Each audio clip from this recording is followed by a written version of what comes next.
Hello sweeties, welcome back to my channel. तुम्हाला सुद्धा vintage cake whip cream पासून बनवणं ट्रिकी वाटतं का? किंवा तुमची डिझाईन व्यवस्थित होत नाही आणि तुम्हाला सुद्धा विंटेज केक फक्त बटर क्रीम मध्ये छान होतो असं वाटत असेल तर हा व्हिडिओ तुमच्यासाठी आहे. मी हा केक डेकोरेट करत असताना तुम्हाला काही सिंपल टिप्स सांगणार आहे ज्या पर्सनली माझ्यासाठी खूप युजफुल ठरल्या आहेत. सर्वात आधी एक बेसिक गोष्ट, व्हिप क्रीम नेहमी चिल्ड असायला हवी. मी नेहमी क्रीम डायरेक्ट फ्रीजमधून काढते आणि शक्य असेल तर बाउल पण थंड ठेवते, कारण कोल्ड क्रीम जास्त स्टेबल राहते आणि शेप नीट होल्ड करते. क्रीम व्हिप करताना ती नेहमी लिक्विड स्टेटमध्ये असायला हवे आणि चिल्ड असायला हवे. सो नेहमी लक्षात ठेवा, जर तुम्हाला केक उद्या बनवायचा आहे तर आज रात्रीच तुम्ही क्रीमचा बॉक्स फ्रीजर सेक्शन मधून नॉर्मल सेक्शन मध्ये आणून ठेवा, जेणेकरून तुमची क्रीम लिक्विड स्टेटमध्ये येईल आणि चिल्ड असेल. दुसरी गोष्ट म्हणजे ओव्हर व्हिपिंग टाळा. खूप जण जास्त व्हिप करतात, पण त्याने क्रीम ग्रेनी होते आणि स्मूथ फिनिश मिळत नाही. क्रीम इतकीच व्हिप करा जेणेकरून स्टिफ पिक्स दिसतील, आणि त्याच्यावर मी एक डिटेल व्हिडिओ सुद्धा बनवेन. आणखी एक इम्पॉर्टंट गोष्ट म्हणजे बाउल आणि टूल्स. मी नेहमी स्टीलचा बाउल वापरते आणि प्लास्टिक अवॉइड करते. बाउल थंड असला तर काम एकदम सोपं होऊन जातं, नाहीतर क्रीम पटकन मेल्ट व्हायला लागते. आता कलर ऍड करताना पण जास्त मिक्स करू नका. हलक्या हाताने मिक्स करा आणि मग थोडा वेळ क्रीम फ्रीजमध्ये ठेवा. यामुळे क्रीम थोडी सेट होते आणि पायपिंग करताना खूप स्मूथ फील येतो. आणि ऑनेस्टली सांगायचं तर एन्व्हायरमेंट खूप मॅटर करतो. गरमीमध्ये काम केलं की व्हिप क्रीम लगेच मेल्ट होते, म्हणून फॅन चालू ठेवा किंवा शक्य असेल तर एसी वापरा.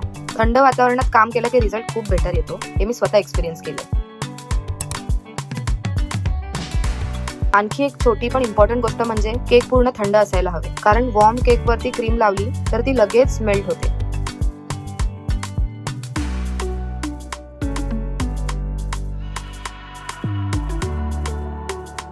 आज मी सिंपल विंटेज डिझाईनच करते, काही हेवी नाहीये, फक्त बेसिक पायपिंग. आणि ऑनेस्टली विंटेज केक मध्ये परफेक्ट असण्याची गरज नाहीये. रॉ लुक पण खूप सुंदर दिसतो. तुम्ही बघितलंच असेल, मी प्लास्टिक स्क्रेपरचा यूज केला केकला फिनिशिंग देण्यासाठी, पण इतकी अशी फारशी स्मूथ फिनिशिंग आली नाहीये, बट इट्स ओके.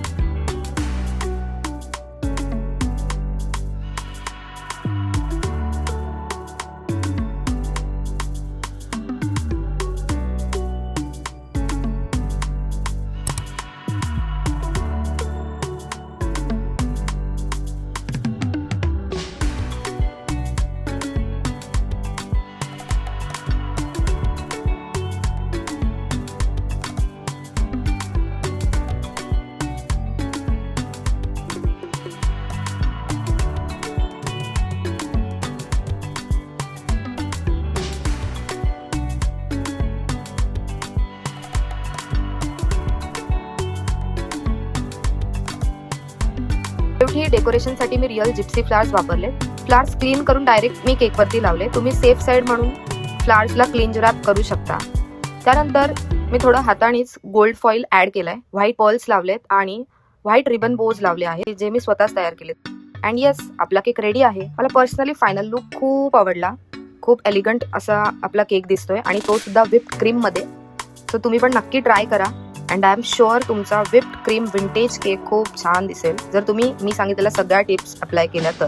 तुम्हाला हा केक कसा वाटला ते कमेंटमध्ये नक्की सांगा. या केकचा वेट गेस करा, किती केजीचा हा केक असेल. अशा अजून व्हिडिओसाठी चॅनलला सबस्क्राईब करा, व्हिडिओला लाईक करा, जास्तीत जास्त शेअर करा. Okay, bye.